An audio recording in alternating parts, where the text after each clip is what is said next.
রসে ভরা রসগোল্লা তোর লেগে বানাইছি। এই নরম তুলতুলে রসগোল্লা তোর লেগে বানাইছি। আমায় চুষে চুষে খা, আমায় গিলে গিলে খা। হেই হেই, আমি কলকাতার সেরা রসগোল্লা। হেই রসগোল্লা, এককালীন তোরা বিখ্যাত হলো, এখন আমরাই সেরা, বুঝলি? এখন মানুষ আমাদেরকেই বেশি পছন্দ করে। হেই রসগোল্লা, তুমি চুপ যাও। তুমি क्या জানো এই ফর্সা তুলতুলে রসগোল্লার মানে?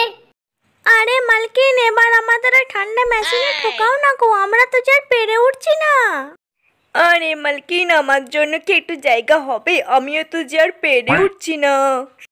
আরে মালকিন, ওদের বাদ দাও, এবার আমাদের ফ্রিজে ঠোকাও, না হলে তো আমরা এবার টক হয়ে যাব। কেন রে, কি হয়েছে রে তোদের? ওরা সব ফ্রিজে ঢুকবে বলছে, কোথায় আমাকে মালকিন ফ্রিজে ঢোকালো না, আর তোদের রাখবে। এই পটল, তুই তো সারাদিন রোদে রোদে থাকিস হাটে বাজারে, তাহলে ফ্রিজে ঢোকারা তো তারা কেন? আর কুমড়ো, তুই যে ফ্রিজে ঢুকবি বলছিস, তার আগে নিজের শরীরটা কমা। ডায়েট কন্ট্রোল করতে বলো মালকিন। দেখলেই গা চলে যায়। বলছি আমাকে তো ঢোকাবে মালকিন, না হলে আমরা কিন্তু টকে যাব।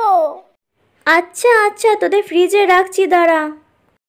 হেই জানু, একটু চুমু দাও না। আই লাভ ইউ জানু।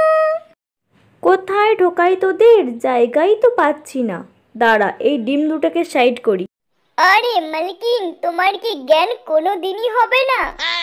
কেন রে, কি হয়েছে রে তোদের? আমাদেরও তো একটা প্রাইভেসি বলে ব্যাপার আছে নাকি? তোদের আবার কিসের প্রাইভেসি রে? ওই তোমার সঙ্গে তোমার বয়ফ্রেন্ডের যেরকম প্রাইভেসি, আমাদেরও তাই। দাঁড়া, তোদের এবার ফুটন্ত জলে ডোবাবো। খুব প্রাইভেসি না তোদের?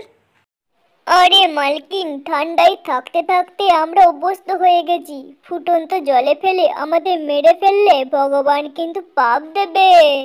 ভালোই তো গো, যেখানে আমাদের প্রাইভেসি মেনটেন হয় না, সেখানে থাকার চেয়ে সহমরণে যাওয়া ঢের ভালো।